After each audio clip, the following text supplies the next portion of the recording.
के सदारत सफदर साहब, आसिफ भाई, रमा जी और मंच पर बैठे हुए सभी महानुभाव और यहाँ पर आए हुए सभी लोग, मैं तो आज ये सोचकर बड़े आराम से आया था कि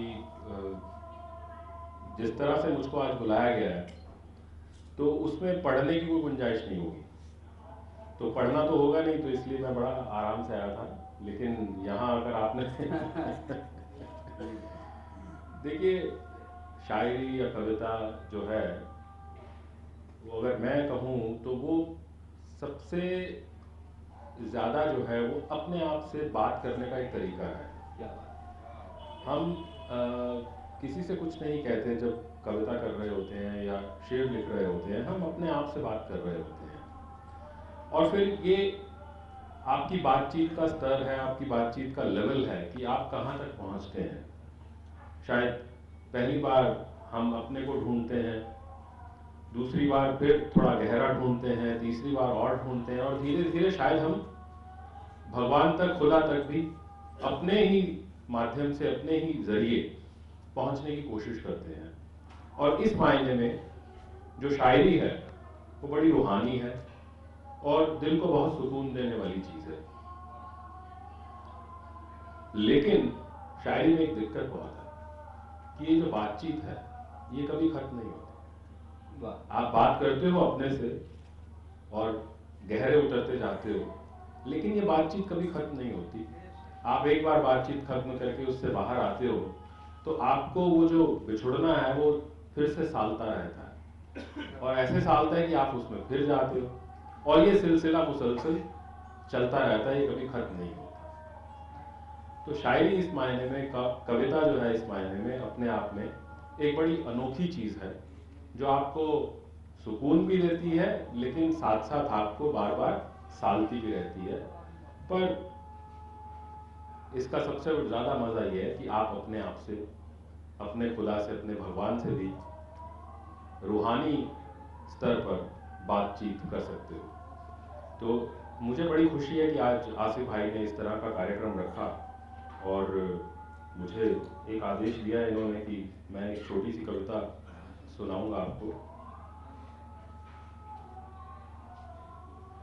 इस कविता का उन्वान है नोटबुक, डायरी यानी नोटबुक। नोटबुक जी, वो लिखे हैं मेरी नोटबुक में, वो लिखे हैं मेरी नोटबुक में जो मैं हमेशा सहेज के रखता हूँ। वो लिखे हैं मेरी नोटबुक में जो मैं हमेशा सहेज के रखता हूँ। वो थे बचपन की किताबों में भी, वो थे बचपन की किताबों में भी, बीच में भूल गया था मैं। वो लिखे हैं मेरी नोटबुक में जो मैं हमेशा सहेज के रखता हूँ। वो थे बचपन की किताबों में भी, बीच में भूल गया था मैं, तो नोटबुक बना ली मैंने। तो नोटबुक बना ली मैंने, अक्सर दोहराता भी उनको, पर भूल जाता हूँ कई बार। अक्सर दोहराता भी हूँ उनको, पर भूल जाता हूँ कई बार। जिंदा रहने के नियम, शोहरत पाने के तरीके, धन पशु बनने की तिकड़ में। वाह वाह वाह वाह, क्या कहनी है भाई, वाह वाह। अक्सर दोहराता भी हूँ उनको, पर भूल जाता हूँ कई बार। जिंदा रहने के नियम, शोहरत पाने के तरीके, धन पशु बनने की तिकड़ में। भूल जाता हूँ मैं, फिर याद करता हूँ और गिर जाता हूँ अक्सर। भूल जाता हूँ मैं, फिर याद करता हूँ और गिर जाता हूँ अक्सर। गिरते पड़ते टटोलता हूँ नोटबुक को, गीली गीली मरमराई, बुझी बुझी मुड़ी तुड़ी। वाह वाह वाह वाह वाह। भूल जाता हूँ मैं, फिर याद करता हूँ और गिर जाता हूँ अक्सर। गिरते पड़ते टटोलता हूँ नोटबुक को, गीली गीली मरमराई, बुझी बुझी मुड़ी तुड़ी। नोटबुक भी परेशान है मुझसे और उन नियमों से जो मैंने लिखे हैं मेरी नोटबुक में। क्या कहनी, वाह वाह वाह। कुछ और कविता और आपको सुनाऊंगा। रमा जी जो कह रही है वो मेरे पास है नहीं, माफी चाहता हूँ, नहीं तो मैं जरूर सुना देता। एक और कविता है।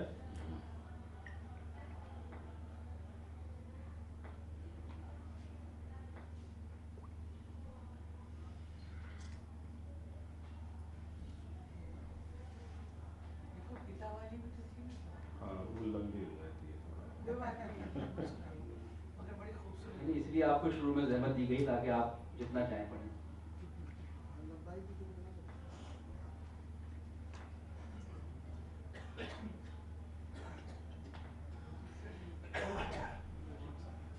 चलिए, ये रमा जी वाली मिल गई मुझे, मैं इसको सुना देता हूँ। इसका शीर्षक, इसका उन्वान है 80 घाट का बांसुरी वाला।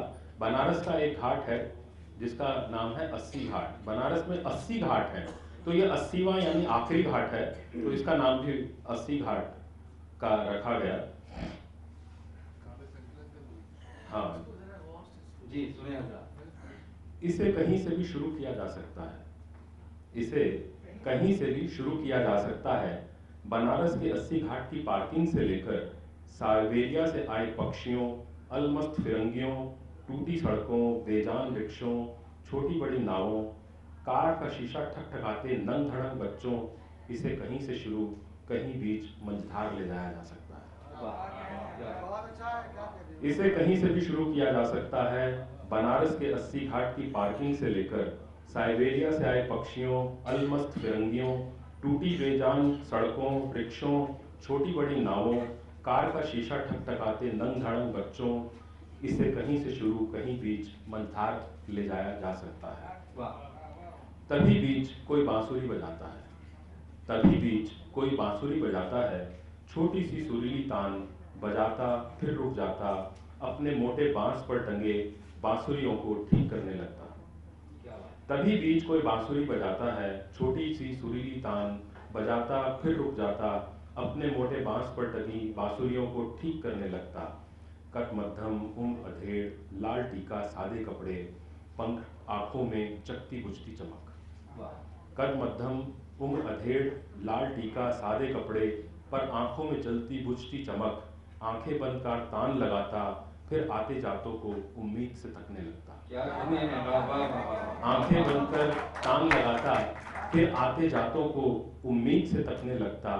बाजार, रास्ते, रिक्शे, साइकिल, दुकानें सब अपने में मग्न, बेसुरे मंत्र, तीखे हॉर्न कर देते हर तान बेतान। बाजार, रास्ते, रिक्शे, साइकिल, दुकानें सब अपने में मग्न, बेसुरे मंत्र, तीखे हॉर्न कर देते हर तान बेतान। फिर शायद उसे लगा कोई सुनेगा ही नहीं, फिर शायद उसे लगा कोई सुनेगा ही नहीं। वो सारी हिम्मत इकट्ठी कर चौराहे पर आ गया। वो सारी हिम्मत इकट्ठी कर चौराहे पर आ गया और बेधड़क कुछ बजाने लगा, और बेधड़क कुछ बजाने लगा। आंखें बंद कर ध्यान धरे था, आंखें बंद कर ध्यान धरे था। अरे ये तो आरती थी, अरे ये तो आरती थी। मात पिता तुम मेरे, शरण पड़ू मैं किसकी, स्वामी शरण पड़ू मैं किसकी। ये आरती गाई जाती है मंदिरों में। मात पिता तुम मेरे, शरण पड़ू मैं किसकी, स्वामी शरण पड़ू मैं किसकी। यकायक उसने अपनी सारी ताकत झोंक दी, तान ऊंची कर दी, भवें भाव लरजने लगे, फूंक दिल से निकली, बांसुरी बजने नहीं बोलने गाने लगी। यकायक उसने अपनी सारी ताकत झोंक दी, तान ऊंची कर दी, भाव लरजने लगे, फूंक दिल से निकली, बांसुरी बजने नहीं बोलने गाने लगी। अब ये साधारण आरती नहीं थी, क्या कहने, अब ये साधारण आरती नहीं थी। मजबूरी और शिकायत से उसने फिर गाया, शरण पड़ू मैं किसकी, स्वामी शरण पड़ू मैं किसकी। मजबूरी और शिकायत से उसने फिर गाया, शरण पड़ू मैं किसकी, स्वामी शरण पड़ू मैं किसकी। वो बांसुरी बजाते बजाते झूमने और गोल गोल घूमने लगा। वो बांसुरी बजाते बजाते झूमने और गोल गोल घूमने लगा, जैसे उसने कोई पर्वत सिर पे उठा लिया हो, जैसे उसने कोई पर्वत सर पे उठा लिया हो। वो झूमने और घूमने लगा, वो झूमने और घूमने लगा। मरती गंगा, बेसुरे मंत्र, अलमस्त फिरंगी, नंग धड़ंग बच्चे सब उसके साथ झूमने और घूमने लगे। मरती गंगा, बेसुरे मंत्र, अलमस्त फिरंगी, नंग धड़ंग बच्चे सब उसके साथ झूमने और घूमने लगे। आरती क्रांति गीत में बदल गई। भाई क्या कहने हैं। आरती क्रांति गीत में बदल गई। वो ईश्वर से आंखें मिलाने लगा।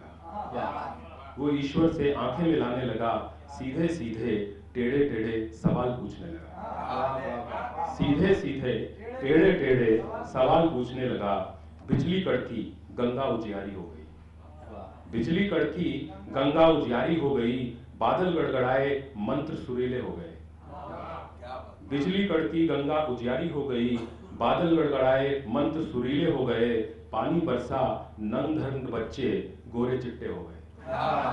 पानी बरसा नंग धड़ंग बच्चे गोरे चिट्टे हो गए। अलमस्त फिरंगी निर्वाण पा गए। अलमस्त फिरंगी निर्वाण पा गए। बेजान रास्ते पान के खोखे सब सब सच सवर गए। बेजान रास्ते पान के खोखे सच सवर गए। तभी क्रांति गीत खत्म हो गया।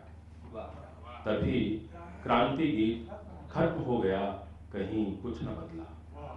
कहीं कुछ न बदला। सब वैसा ही था।